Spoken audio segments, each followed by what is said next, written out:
renverse et détruit, au nom de Jésus-Christ, par la prière faite avec foi toutes les forteresses qui se dressent contre ta marche vers ta destinée glorieuse. Les œuvres du diable doivent être anéanties au nom de Jésus-Christ, car le Fils de Dieu a paru pour les détruire, et le Père a tout mis sous ses pieds. 1 Jean 3, 8. Dans le livre biblique d'Ésaïe, l'Éternel Dieu des armées avait ordonné la destruction des forteresses de Canaan. Ceci est l'une des résolutions contre la riche ville de Tyr.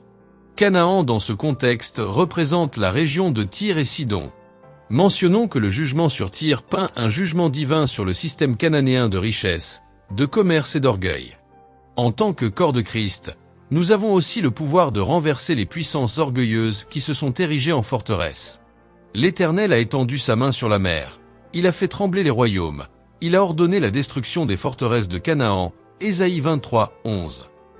En effet, la forteresse que nous devons renverser selon la Bible est une citadelle, une ville forte spirituelle où des esprits des ténèbres agissent en toute liberté afin d'opposer les humains à la vérité de l'Évangile. 2 Corinthiens 10, 3 à 6. Si nous marchons dans la chair, nous ne combattons pas selon la chair. Car les armes avec lesquelles nous combattons ne sont pas charnelles, mais elles sont puissantes, par la vertu de Dieu, pour renverser des forteresses. Nous renversons les raisonnements et toute hauteur qui s'élève contre la connaissance de Dieu, et nous amenons toute pensée captive à l'obéissance de Christ. Nous sommes prêts aussi à punir toute désobéissance, lorsque votre obéissance sera complète. Il s'agit ici de renverser les raisonnements, et les hauteurs que l'ennemi a érigées dans les pensées et les modes de vie. Ce sont des systèmes de pensée, des idéologies, des raisonnements ou des habitudes enracinées parfois depuis des générations qui s'opposent à la volonté de Dieu exprimée en Jésus-Christ. Cette prison spirituelle entraîne les pensées, les opinions, les congrégations, les communautés et les nations vers la perdition, dans les ténèbres de la mort. Les forteresses, c'est aussi des structures mentales, spirituelles, voire intellectuelles et politiques que le diable utilise pour maintenir les êtres humains ainsi que les nations dans la rébellion et la séduction du péché.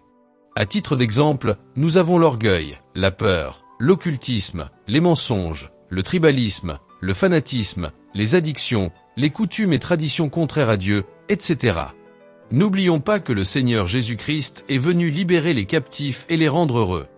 Éloigne-toi donc du péché, marche et proclame l'effondrement de forteresses de ténèbres bâties contre ta foi, tes familles et ta nation au nom de Jésus-Christ. Colossiens 1, 12 à 14. Rendez grâce au Père, qui vous a rendu capable d'avoir part à l'héritage des saints dans la lumière, qui nous a délivrés de la puissance des ténèbres et nous a transportés dans le royaume du Fils de son amour, en qui nous avons la rédemption, la rémission des péchés.